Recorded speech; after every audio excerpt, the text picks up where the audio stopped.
Congratulations, Nakaba Suzuki. You have slain one major character.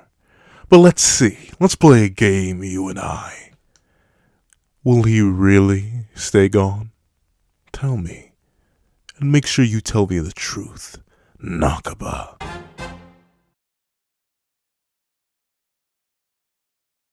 Thank you to our $5 patrons Rebel, 4765, Midnight Gemlord, and Sean. And thank you to our $3 members, Recliner Plays and Rebel 4765. And a very big thank you to our $25 patron, Alex Ice Rose. Now, before I'm in this breakdown / review and analysis of chapter 99, the double nines of Four Knights of the Apocalypse. Please don't forget to leave your own list on the chapter in the comment section down below. Leave a like and subscribe if you haven't already. Also, hit that little notification to miss out on any videos that come with the channel. Also, I do have a Patreon below. Each support as low as $1 month, exclusive videos, early content, and more. You also now become a member of the channel for as low as $3 a month to get the same perks and more. Some of those perks include the live reaction to this very chapter. Now, let's hop into last week's poll. So, last week I ended up asking y'all, Four Knights of the fans, I need to know, with Macduff being the ever-go-to Jack Doctor of the afterlife, do you believe that Jade will actually end up meeting his end at the hands of the executioner, or do you think he shall be saved at the last moment? Pick a choice and let me know why down below. And I gave you two options. One, survive. Obviously, this is Four Knights of the Apocalypse, a continuation of the Seven Deadly Sins series, and we know what happened in Seven Deadly Sins for every single character. Even if they should have ended up gone, they usually didn't. There are two major exceptions to this rule. I say two major ones, but there are really a lot of characters who do end up like permanently going in Seven Deadly Sins. But still, even with that, it is more often than not that a character will have a fake out end and then will come back the next chapter and be like, hey, look, I lived, I'm alive. So survive was the option. And the other option was cease. That, this would be the time. We've already been talking about it a whole lot, how it feels like the Four Knights cast, or at least the modern cast, is a little bit too bulky. Like, there are a lot of people up in here. And thusly, it would make sense if Nakaba, started making some heads roll, because obviously there's no way everyone's going to survive. Like, this is a bigger cast than the titular Seven Deadly Sins from the previous series. The only characters who are hypothetically, and I mean very much hypothetically, needed to stick around until the very end of the narrative are the titular Four Knights. And even then, I could definitely see one of them going before the final chapter anyway. So a whole bunch of side characters within this group of major characters being axed off, it kind of makes sense. And Jade, for the longest time, was a nothing character, and you know what happens when nothing characters suddenly get built up and have backstories, and you hear the sad music playing in the background whenever they're in danger. Yeah, usually they end up going this way. So those are the two options, survive and cease. And out of 280 votes, 56% of you went with survive. And admittedly, I can definitely see this, right?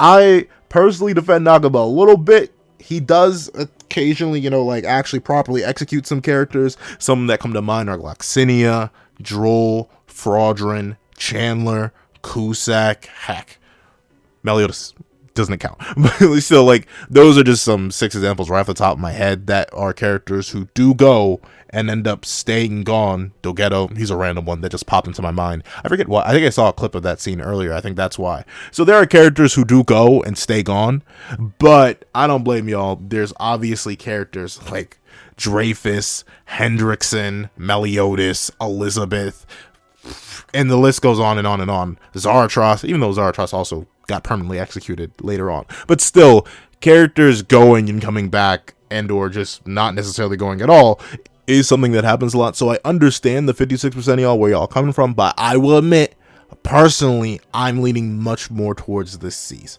Mainly because, before this chapter even came out, there was no one around that could have healed Jade from something like this. Legitimately, there's no Percy, there's no Tristan, and those are the only two healers we have. Unless Gawain has some healing magic, and she's not even in the town anymore. Her and Lance are up dealing with the demons that are coming to attack the town. So no one was nearby to heal Jade. Jade is also a character who, once again, is very much within sacrifice range. Think about it, Jade hasn't even been in the narrative for a full 50 chapters at this point. Sure, Nakaba's definitely been trying to build some connection. He's definitely been humanizing Jade a whole lot more, but Still, that's not necessarily enough to make him a main vital character. He literally just has lesser variations of the abilities that are already possessed by one of the four knights. Like verbatim, he can use Flash and he can use Darkness. You know who else can use Flash and also use Darkness? Or at least a variation of Flash through the arc spells and Darkness? Yeah, Tristan. So obviously Jade is already a redundant character magic-wise. Overall, he's trying to compete for the love interest of one of our titular characters. You know, that's not going to go anywhere. Like, everything was lining up for Jade to get gone. Top that off with the fact that we have a crowded cast right now. I think racking up the bodies, admittedly pretty early on. Once again, we are not even at the 100 chapter mark. In the original Seven Deadly Sins, I think at this point the first major arc is over. But still, at this point, no one important has really gotten gone at this point in the original Seven Deadly Sins. So we aren't even 100 chapters deep. So I can understand the hesitancy. But I don't know. I could feel it in my bones that Jade was feeling it in his bones and he was getting gone. However, thank you for participating in that poll. Make sure you get your input in on tomorrow's poll, dropping at 12 p.m. to make sure your input is included for next week's review. Now, let's hop into Chapter 99. What's up, guys? Once again, here we are to review Chapter 99 of Four Knights of the...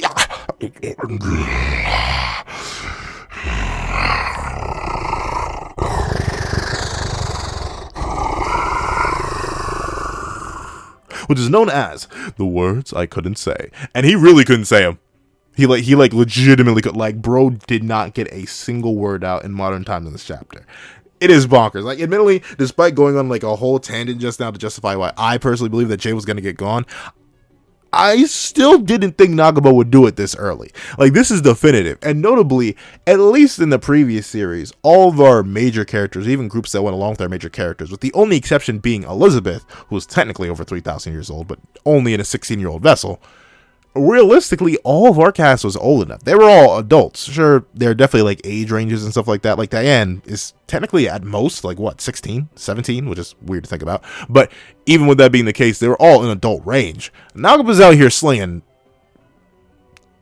Can I even say it? He's slaying the people who are not the adults. Like he's going out and doing that before the 100 chapter mark. And they ain't being slain by no equal or anything like that. No, Macduff is a full grown man. He's a full-grown man putting his hands in children. I really push my luck every single day. But regardless, let's hop right into the chapter itself. So we open up, and we do get to see that we are back in time. But there's got to be another song that goes something with time travel. Or back in time. Because I always go to back in time, back to reality. But I got to find another one. Because it's too common. It's too common. I need to find a substitute.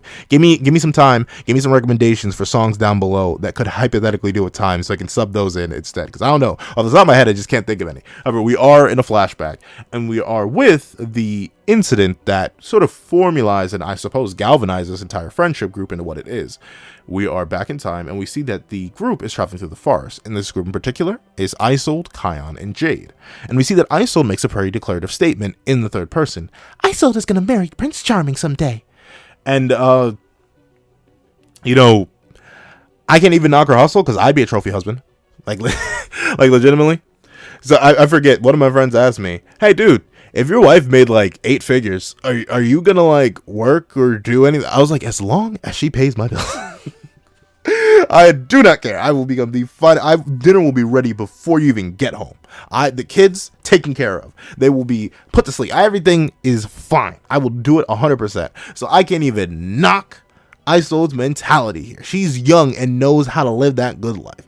Get you a trophy. Don't get you.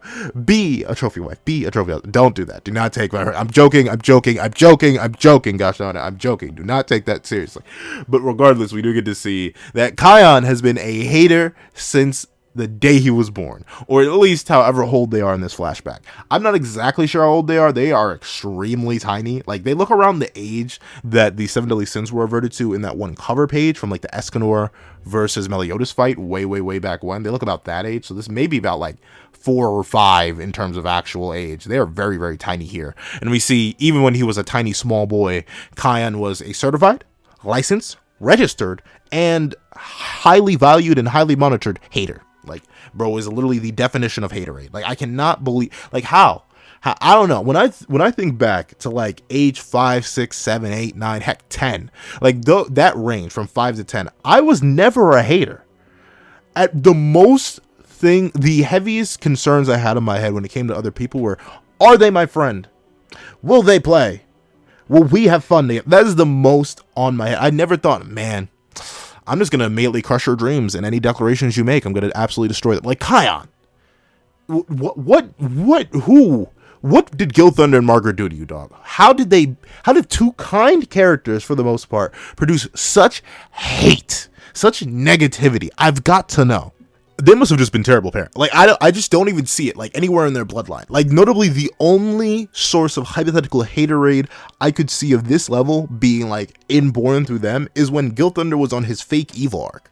Like, I'll admit, Gilthunder in, like, early season 1, before Margaret was freed from, like, captivity or whatever, yeah, that Gilthunder would be Chion's father. That Gilthunder is the one that, like, lent to Chion's existence. I have no idea how the soft, happy little nerdy man that Gilthunder really is, plus the admittedly kind of non-character that Margaret is, produced Chion. Unless Margaret was a secret hater all her life, I don't know why this 6-year-old is imbued, like, biologically and sociologically with such hatred. It's unhealthy. Get some help, Chion. Get some help. You need it 10 years later, presumably, because you're still a massive hater. Man, can't wait for you. I really can't wait for him to get what he gets at the end of this chapter. Super excited to see his reaction next chapter. However, we do get to see, with Chion being the top hater, we see that Isolde's like, but Isolde's father is a holy knight under your father, right?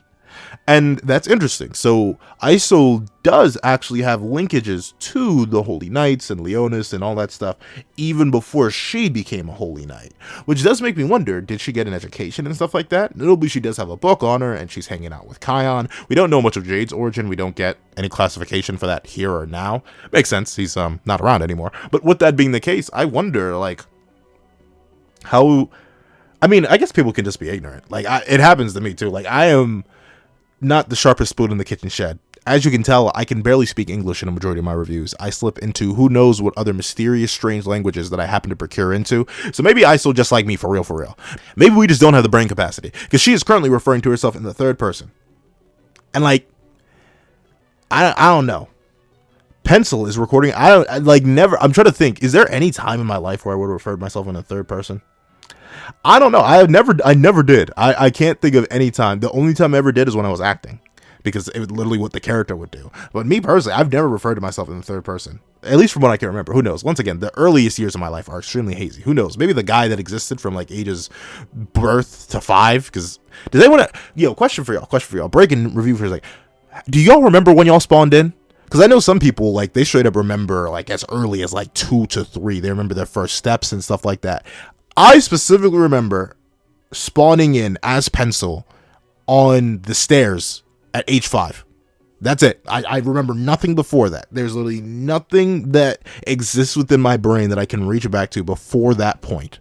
That is the next moment where Pencil existed. So when is yours? When do you remember existing, like, as a conscious being? Because for the most part, I feel like we just run on instincts up until a certain point. Some people awaken to like actual cognitive thought earlier than others, and some awaken to cognitive thought later than others, and some just never awaken to cognitive thought. So when did you awaken to cognitive thought? Let me know down below. However, with that being the case, we do see that as Isolde's referring to herself in third person and trying to use her leverage as not necessarily a member of the Holy Knights, but a descendant of a Holy Knight, to be like, hey, it's possible, maybe I could get a Prince Charming. Like, I technically have ties to the royal family and stuff like that.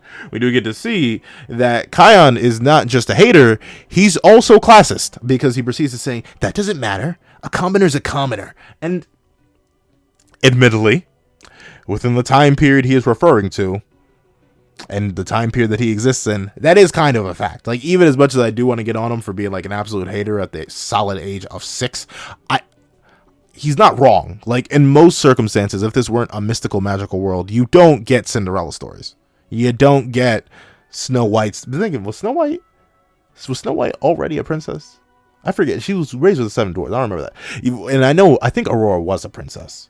But she was taken away from... Yeah, Aurora was a princess, but she was taken away by Maleficent. So, like, I'm not exactly sure.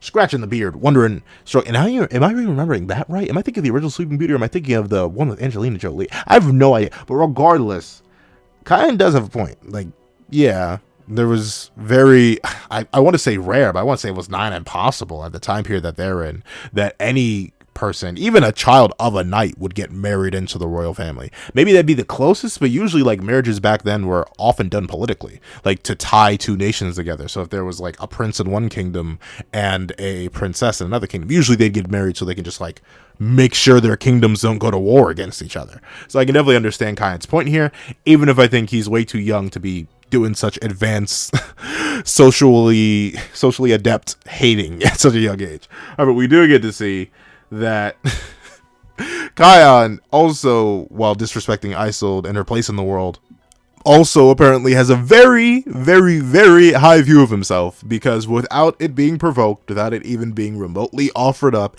he just has to clarify for young Isolde that, oh, and by the way, I don't want to marry you, even if I'm just a noble. Like, Chion, bro, like, there... Like, you ever feel secondhand embarrassment? Like, I'm not even within the same dimension as these characters. Like, I legit do not exist within the same time period, same timeline, same function or rules. This character isn't real. But I still feel ashamed. I still feel wrong. I feel ashamed by the actions of a 6-year-old. Like, legitimately, why, bro? Why? Like, how confident do you have to be? Like, I'll admit, I am boldly confident in some certain ways. I put my opinions out there in the internet, hoping that others see them. That is an extremely dangerous thing. So I think I have my own little bit of confidence myself. But I would never, never in my days assume that, yes, this must be the case. This idea that's just pulsing through your head, it must automatically assume you want to marry me of all people. Like, come on now, Chion. I'm not saying to humble yourself, but I'm not saying keep being the way you are. You need help. However, with that being the case, we do get to see that Isolde, still in the third person, is like, Isolde still would have turned you down. I mean, I'm glad Isolde has enough self-respect for that. But darn, man, darn.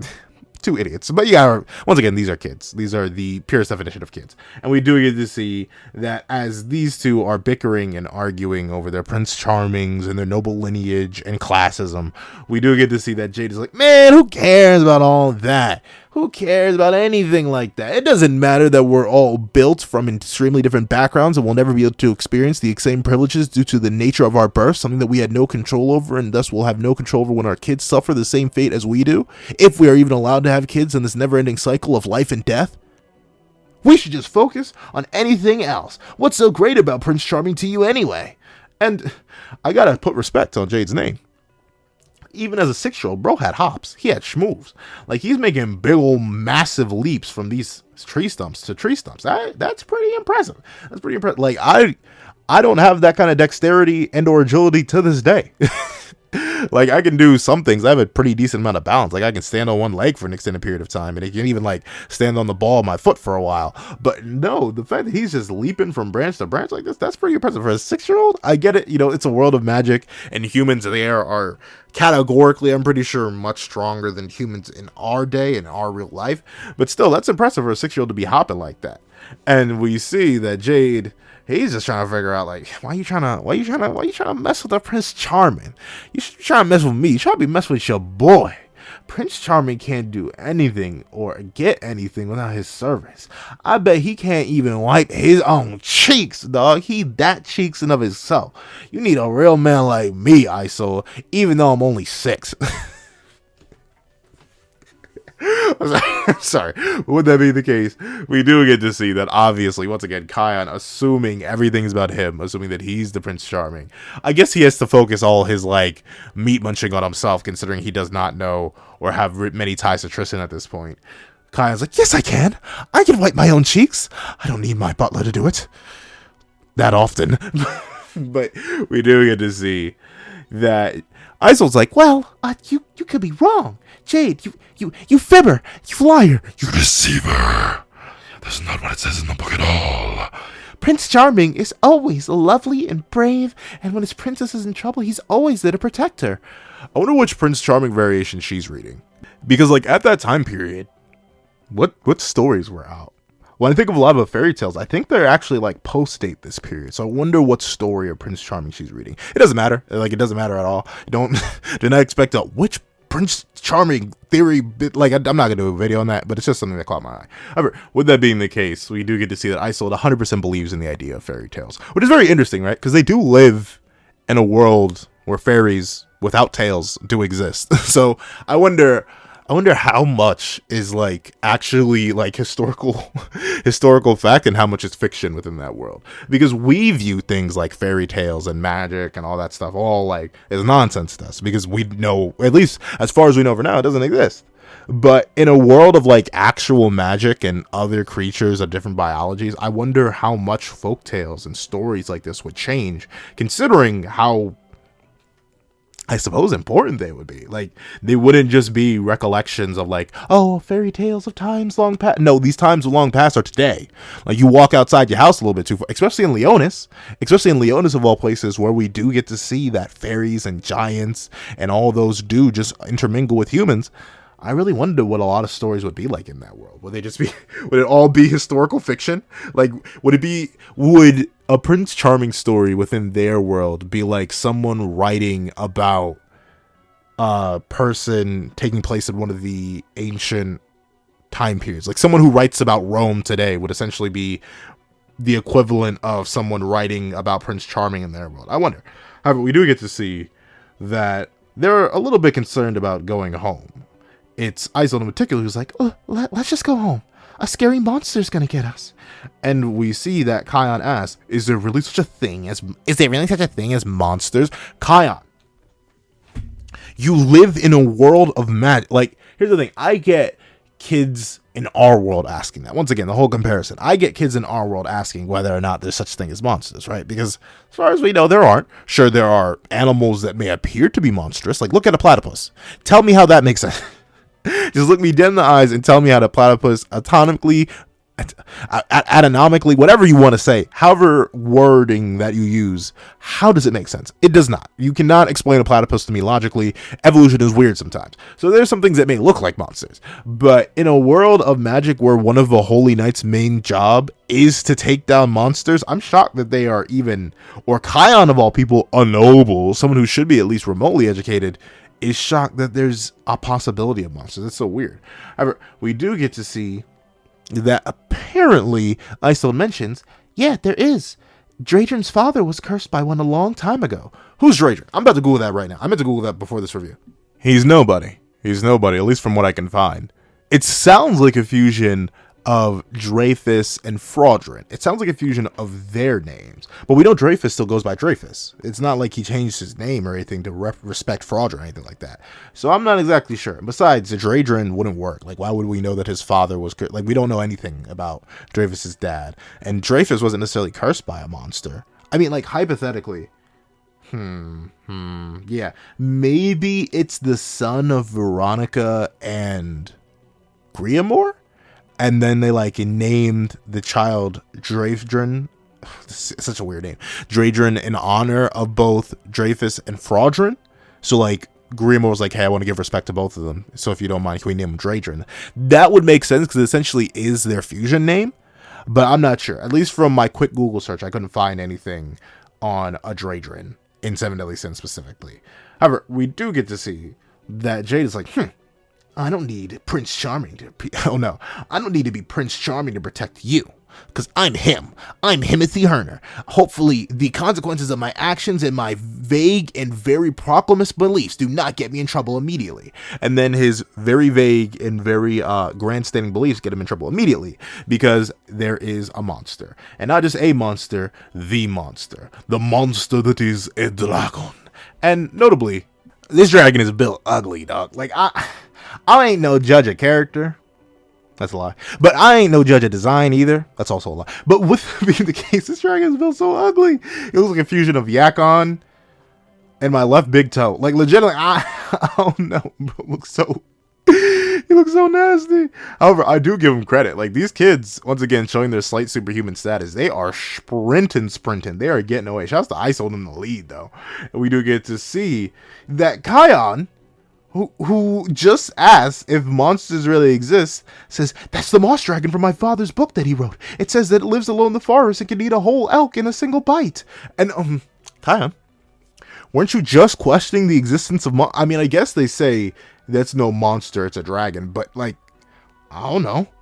I would consider a dragon a monster. But maybe I'm a speciesist. Maybe I'm just like overclassified. Maybe a dragon isn't a monster. I don't know. It looks pretty monstrous to me. And we do get to see that Jade also believes it's looking pretty monstrous to him, because he's like, less talking, more running.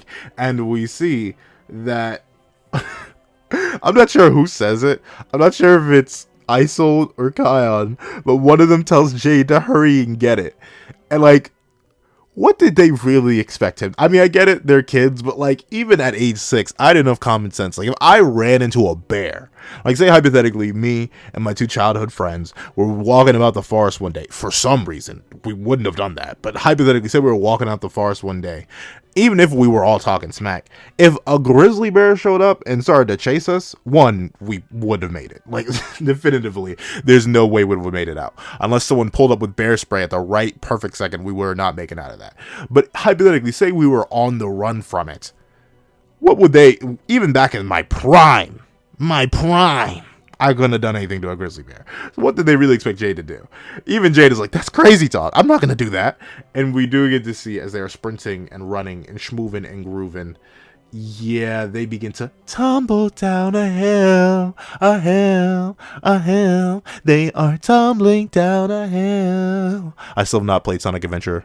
No, I have played Sonic Adventure. I still have not played Sonic Adventure Rush. Not Sonic Adventure, Sonic Rush Adventure. Golly gee, well, why are they all so similar? But regardless, I have not played it yet, but I still love that song. But with that being the case, we do get to see, as they tumble and roll down the hill, they all hurt themselves, because, you know, you fall down a hill and see if you don't get hurt. And we see that Isolde accepts her mortality. Or she realizes her mortality, because the one thing that slips out of her mouth as Jade asks, is everybody okay?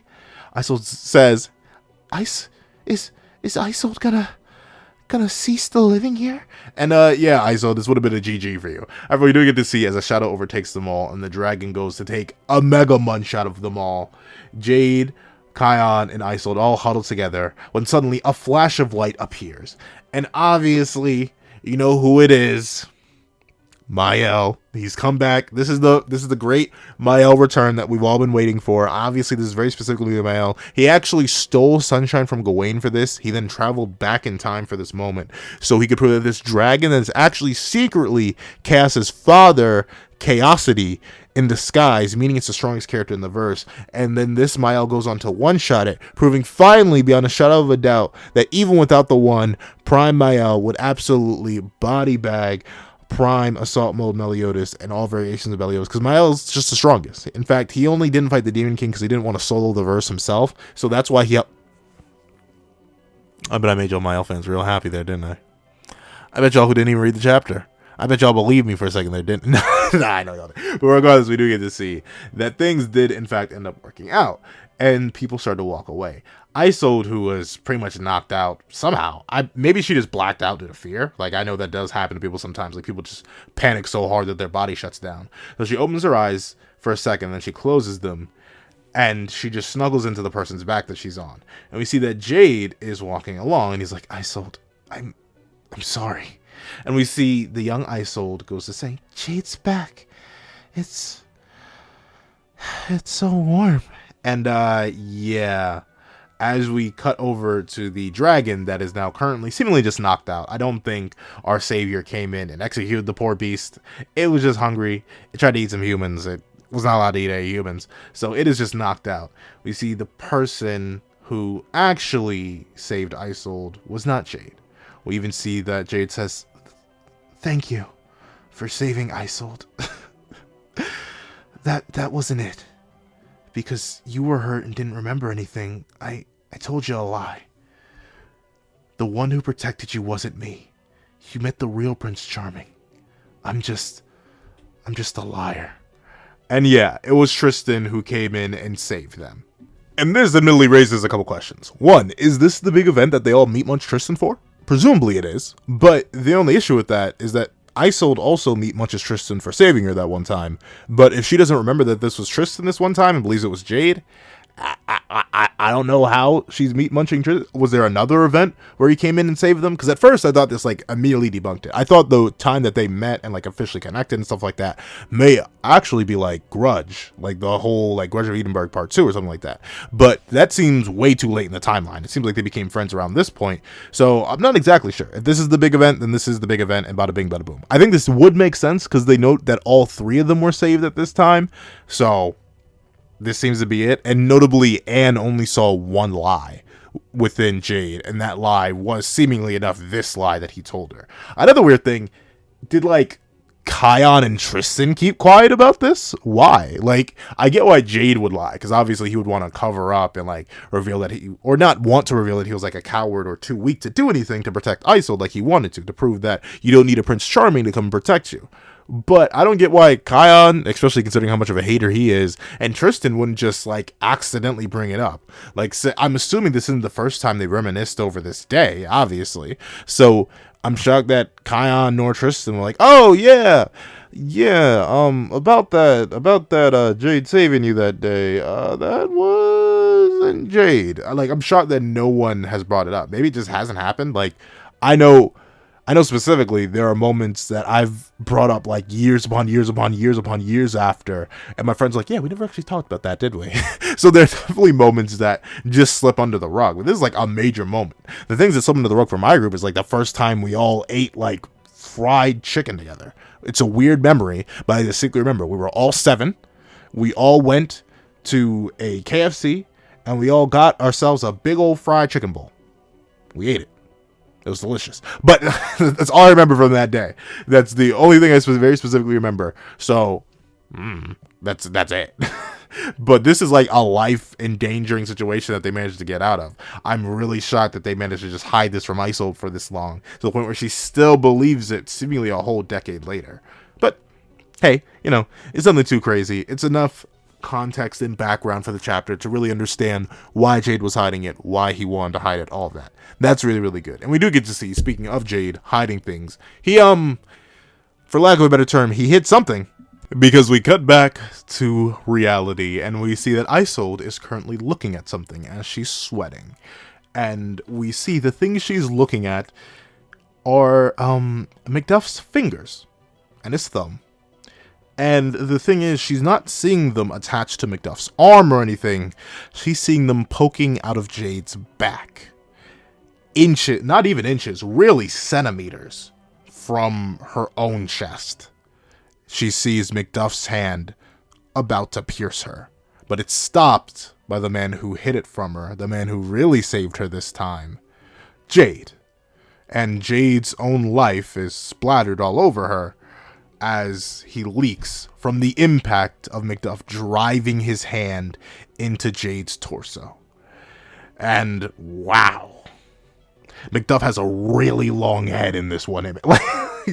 I'm sorry, I know that like ruins the tension, but like legitimately the first thing I noticed, and as you can tell, I'm not sure. It's very hard to tell where in the drawing you guys usually are by the time I'm recording, but we're about halfway. I think we're probably about halfway through the drawing, so you can definitely tell this is the image I chose to draw. And the first thing I noticed, the first thing I wanted to fix, or at least fix in my head, was how long that big old chrome dome on Macduff. God, you willikers, fellas.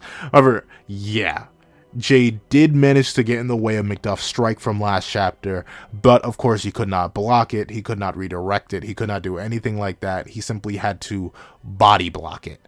And obviously, considering Macduff is the same guy who casually tore Percy, a commandment level threat, and snapped him just like that, and was obviously out here like tearing through nasiens, donny, and chion with ease, it makes sense that what appears to be a full power like diving strike would just tear right through Jade, who I wouldn't say was anywhere near in contention for even the top half of raw power for our contemporaries for this little main group of ours. So it makes sense that Jade got torn right through. It's actually more impressive to me that Jade actually managed to like negate his momentum.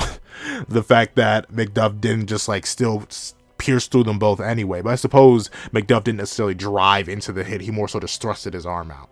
So realistically, It is very impressive for Jade to do something like this. And we see Anne is obviously a little bit caught off guard. Like, she's seen some gruesome things so far in her day. Like, obviously a lot of stuff has been going down on her own journey. But yeah, seeing a man pierced through by another man probably was not on her list of things she expected to happen tonight. And we see that now that he's saved Isolde and Isolde's magic is finally going off, Jade hits the meanest of grins on him. He's like,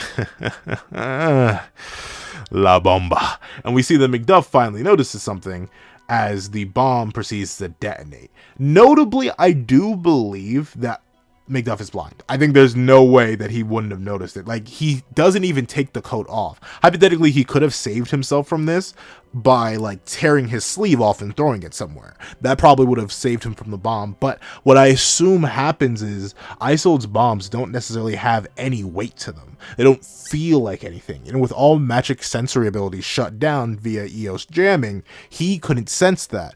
And while someone else may be able to notice the bomb, because it obviously seems to be radiating a bright light as it just stands there and sparks and pops, Macduff couldn't notice. And considering all the silence, actually no, the silence part doesn't make sense. I guess Isolde's bombs are just dead silent too, because I'm assuming Macduff fights through the manipulation of sound. He sort of operates kind of like a bat through echolocation and stuff like that.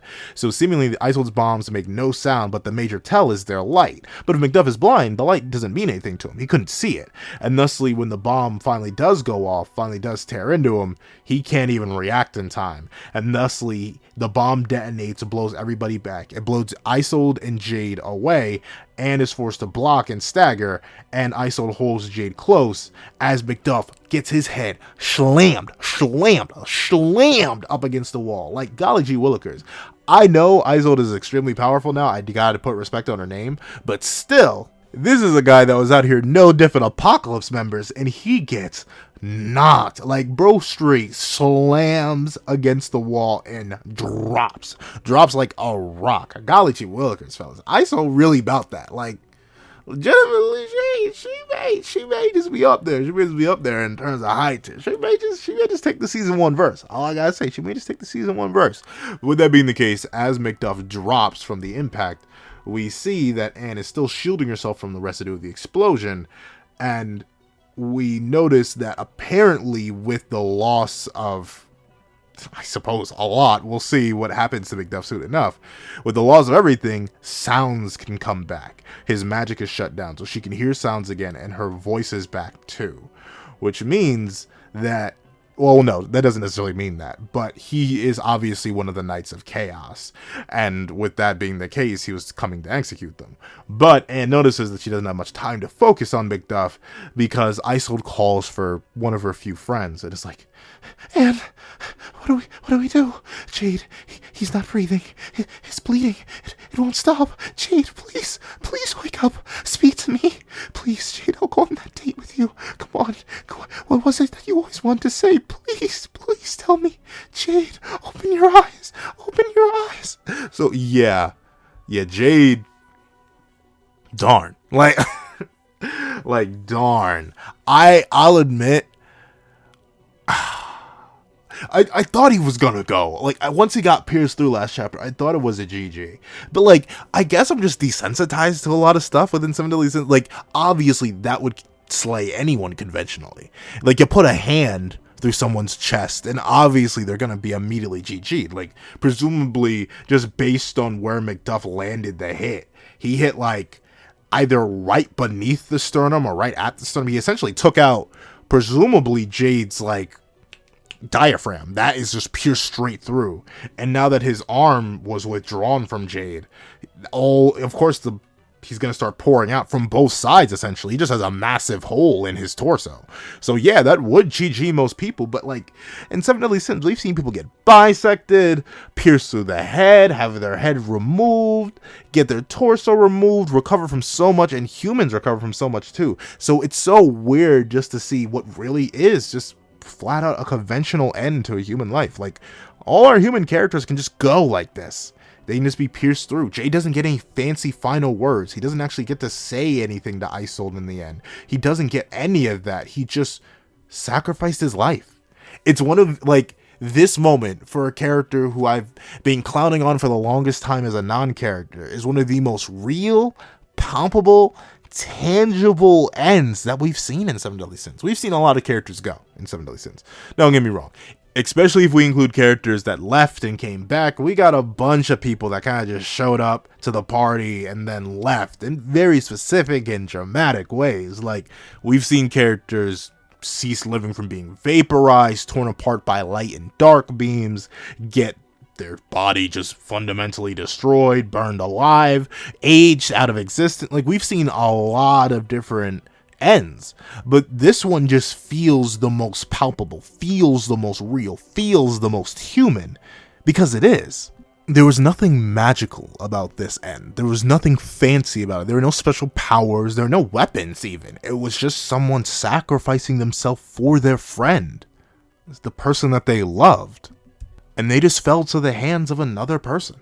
It's just Macduff's ruthless efficiency that ended up taking Jade's life, and that's so crazy to think about. Like, you just see him, and obviously, like, I'll admit, yeah, as much as I clown on Isolde as a character, I really bought it here. I acted the desperation, but like, you can feel the desperation. You can see it in how Nakaba draws her, see it in the desperation of the text, the shakiness of it, the worry that she has. You see it. You see the desperation in her eyes. She tries to cover up the wound. She tries to cover up the hole in his chest, but you can just tell. You can tell by how red his outfit has become, how much life is leaking from just his mouth alone. He's gone. His eyes are closed. He's already starting to lock up. You can just see that he's not there anymore.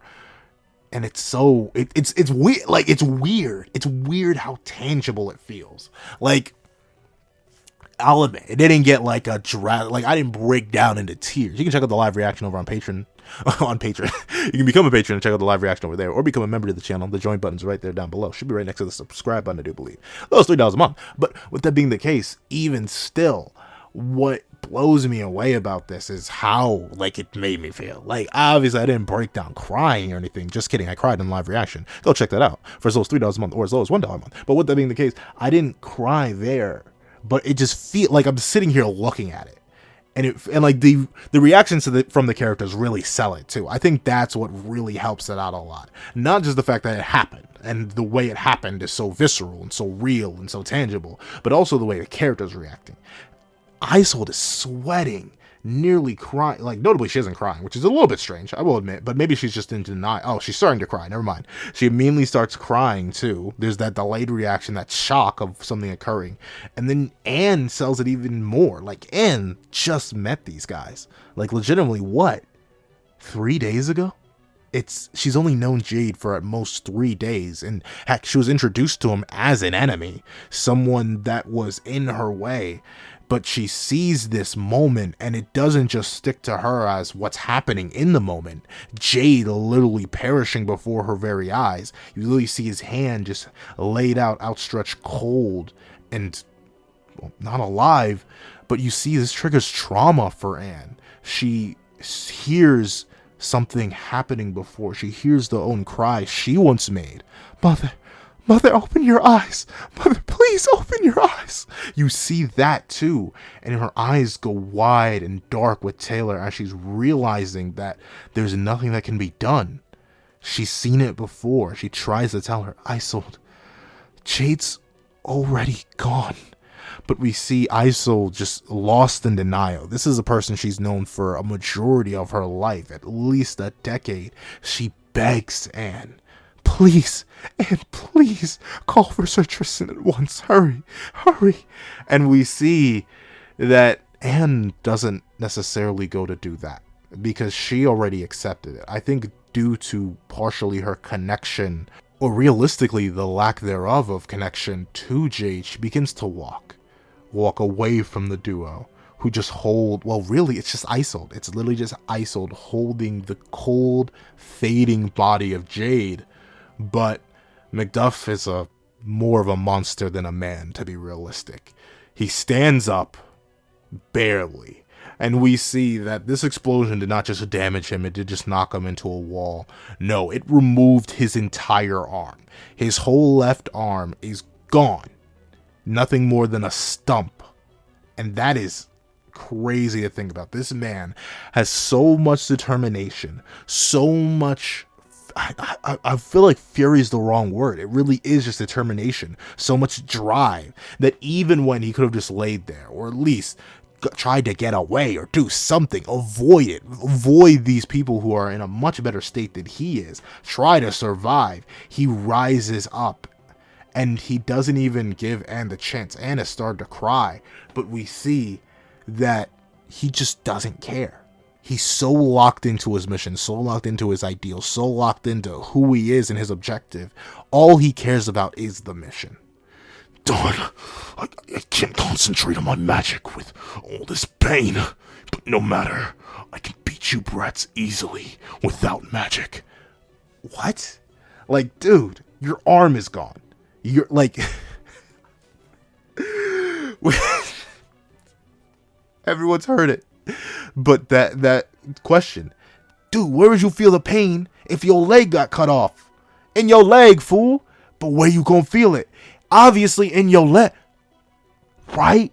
Cause your leg is gone. Like, dude, your arm. Like, can you imagine? I'm not sure, but I was born lucky enough to be blessed with a fully functioning body.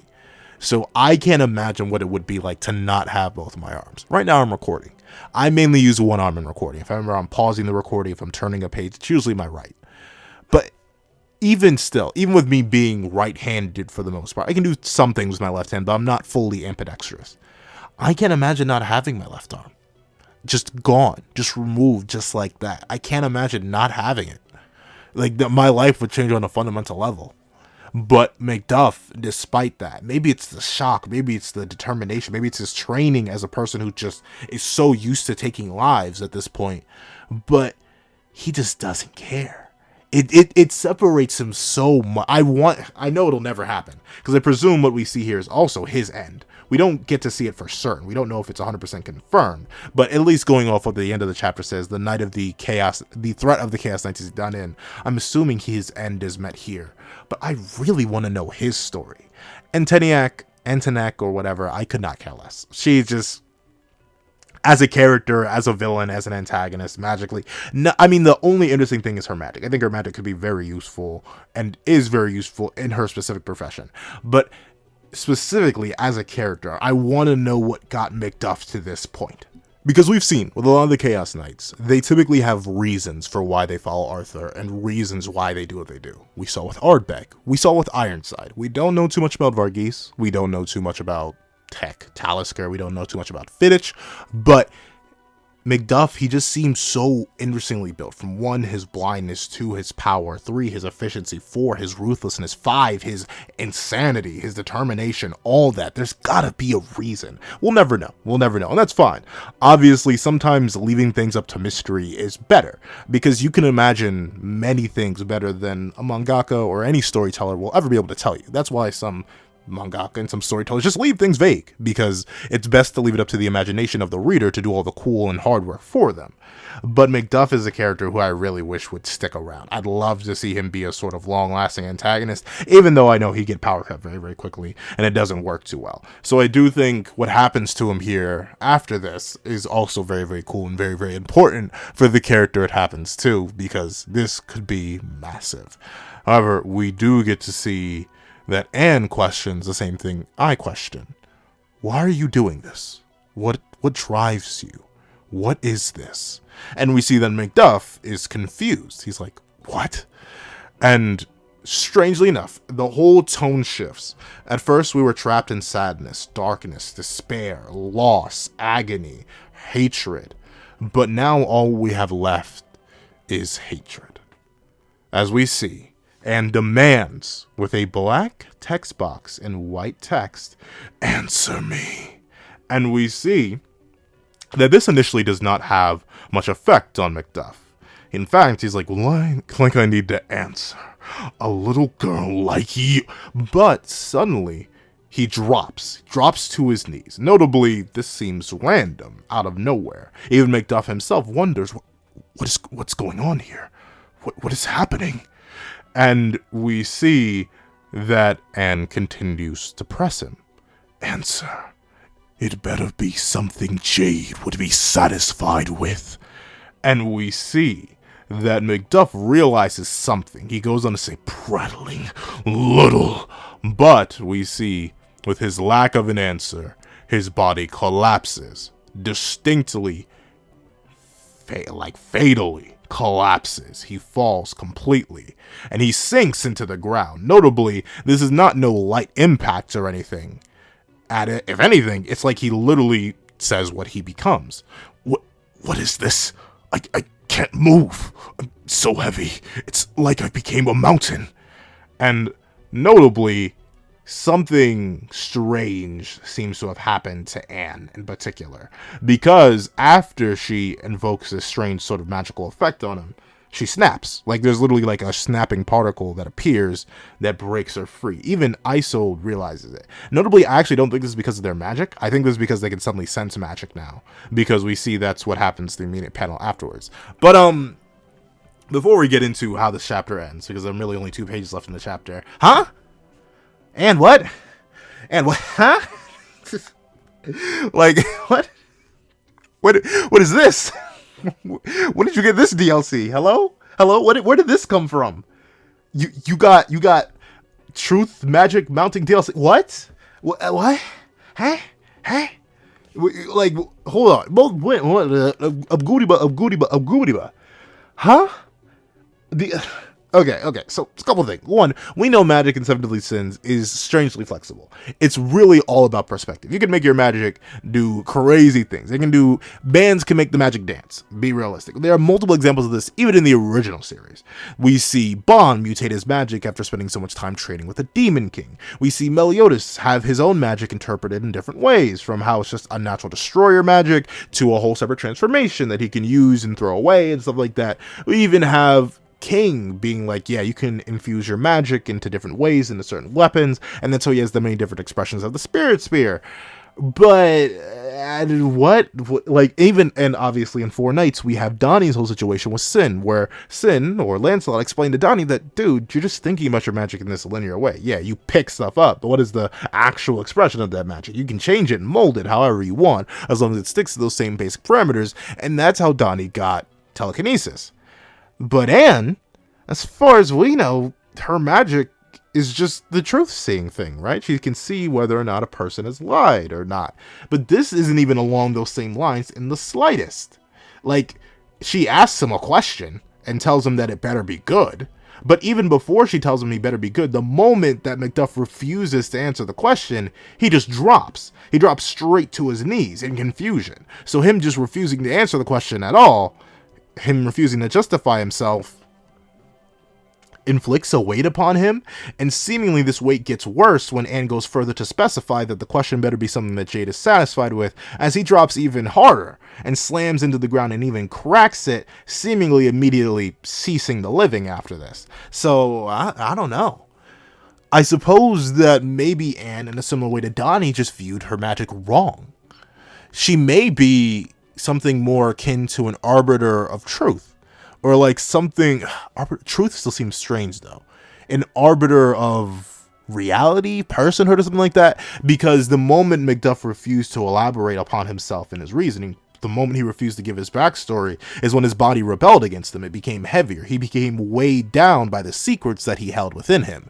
So presumably, if Anne were to do something like this to another person who did have secrets within them, then the same effect would happen. The more and more they try to press down and hide their secrets to hide their truth, then they would be weighed down, as if every single lie was given a weight. And who knows, Macduff, a man who's taken many lies before, and once again just took another before Anne's very eyes, who knows how many secrets he has and what his backstory truly entails. So maybe he could have survived this, or could have avoided this fate if he just told her the truth? But I don't even know at this point, and I wonder, can this magic be activated on people who don't have anything to hide, who don't have any truth, who tell Anne everything? Because notably, if you go way back in time to when Anne was first introduced, she looked at Percival and found that he had nothing at all to hide. So if she were to attempt to use this magic on him for whatever reason, I highly doubt it's going to happen, but if she would anything even happen? I'm not sure. This is very interesting.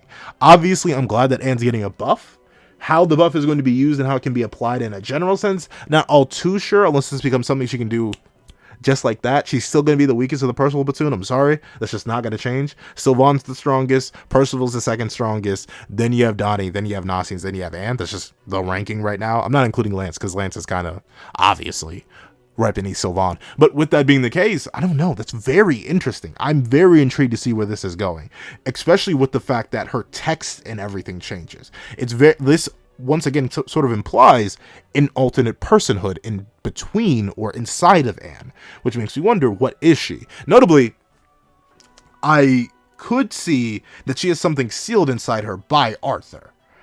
In a similar vein to, I can guess that Percy may have something sealed inside of him. Mainly because we know that her mom had ties to Camelot. So it's entirely possible, this is going to sound so wild and out of left field, it could be like a Ichigo situation. Where, can I spoil that? Is that spoilers? The anime's out. The anime's out. Bleach has been over for forever now. So, you know how Ichigo got white from his mom? And may have got whatever this truth thing is from her mom, and it incarnated through her, and this is it manifesting itself. And the thing is, let me double check something. Yeah, I did a quick run back to chapter 55 of Four Knights, and even Percy, when he was Despair Percy, didn't get the inverted text box treatment. Only Anne gets it right here. She gets the inverted text box treatment specifically when she says, "Answer me." Not even, "Why are you doing this?" It's the "answer me" that activates this other side to herself. So I don't know. Very interesting, very confusing, very up in the air. I want to make a video on it, but at the same time, there's just not enough. I think I'll wait and see if this comes back to further haunt us. Notably, it's only her text box that changes too. It's not like her eyes change or anything like that. She seems exactly the same for the most part. So I'm definitely wondering what this is, where that came from, what it be like, what it do. However, we do get to see that, yes, the magic has indeed come back, and we see that people are coming to find them now, Anne and the others, and it's the Percival platoon plus Chion, and we see that they all run up, and Anne begins to break down into even more tears as Percy runs up, is like, "Anne!" and Anne collapses into Percy looking for a hug, and the chapter ends. Actually, wait, not yet. Let's not even talk about the chapter end just yet. We see all the different reactions to the two not living bodies on the floor. And Nasiens look on with a sweat drop, shocked at witnessing what he's witnessing. Chion, for the first time ever, I do believe, is actually showing genuine, real sadness and despair, which is rough for him. As much as I think Chion is mean, he's a meat muncher, he's a terrible human being, all this stuff like that, as much as I think that, I still gotta feel bad for him. Jade is his best friend. It's most likely his verbatim best friend, even more than Tristan, even more than Isolde. That's his homie. And now he comes up after disregarding the end of another homie, one of the Four Knights of the Apocalypse. After disregarding that, he finds the same man that took the Four Knights of the Apocalypse out, lying there on the ground, while also his best friend lies there motionless. Like, the agony he's got to be in for that, I can't imagine. Like, if I were to lose my best friend to something like that, that would probably break me. I can definitely see him. Well, Kyan's gonna be in a rough spot. Donnie's also sweating and concerned, and the chapter ends. The threat of the Knights of Chaos has passed, but the price of the battle is too steep. An unspeakable sadness envelops this place. Next issue will have a color center page to celebrate 100 chapters, to be continued in chapter 100, The Flames of Reminiscence. So, couple things about the end of the chapter. One, I do think that this will be it. This will be the next chapter will determine whether or not Percy really is plot breaking. Notably, the fact that he can just consistently revive himself is already pretty plot breaking. Don't get me wrong. I don't think there's any other way to justify that other than some plot snapping. But even with that, I think we could hypothetically use this to determine whether or not Percy really is just the plot shatterer. Like, he takes his hammer to the plot's knees and it just breaks wide open. Because if he can revive Jade here, then I think we are in a bit of trouble. If he can revive Jade imperfectly and Jade's not really Jade anymore, I'm fine with that. I'm perfectly down with that. In fact, I'd love to see like a corrupted Jade walking around. But I think this will be the judge of that. And if he can't bring Jade back at all, I think Chion's hatred for the Four Knights is going to grow even more. because the only reason he's going to view it as any person would realistically view it, the only reason his friend isn't going to be able to live a long, happy life alongside him and all the people he cares about is because they're on this journey for the four knights. And one of the four knights got to cheat death. One of the four knights got to revive, got to break the rules of reality, break the rules of the world. But his own friend, someone he's known for over 10 years, is lying there motionless on the ground, fighting for the people that he barely even knows. I know Chion's going to be furious. I can completely see it right here and right now. There's definitely going to be some conflict stirring in the group, all if Jade stays gone. Is it entirely possible that he's going to come back anyway? Yeah, I could see it. I don't, but I think if anything, if I do want Jade to come back, there are two ways I'd want him to come back. I either want him to come back imperfectly, maybe in a hypothetical despair state like Percy was once in, just to kind of parallel their two states, or B, I don't want him to come back now. I want them to leave his body there, or like give him a proper burial, and then Arthur goes grave robbing and brings Jade back as one of his servants. A chaos Jade, if you will.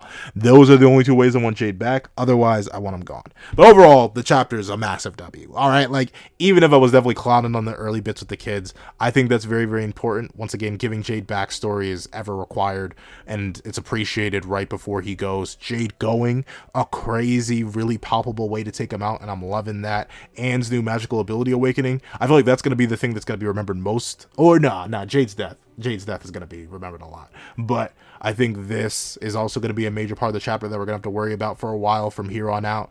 And obviously, the end of the chapter is a W. Overall, great work, Nakaba. You were seriously cooking this week. However, that's what I think. Please, what you guys think in the comment section down below. Thank you guys so much for watching. Please do like, share, comment, and subscribe. Make sure the notifications follows me out on any videos that come to the channel. Also, I do have a Patreon below. Each more as low as $1. Count them $1. Exclusive videos, early content, and more. You also now become a member of the channel for as low as $3 a month to get the same perks and more. Now, thank you guys so much for watching once again, and I hope you guys have a wonderful day. This is Nakaba the Pencil, writing off.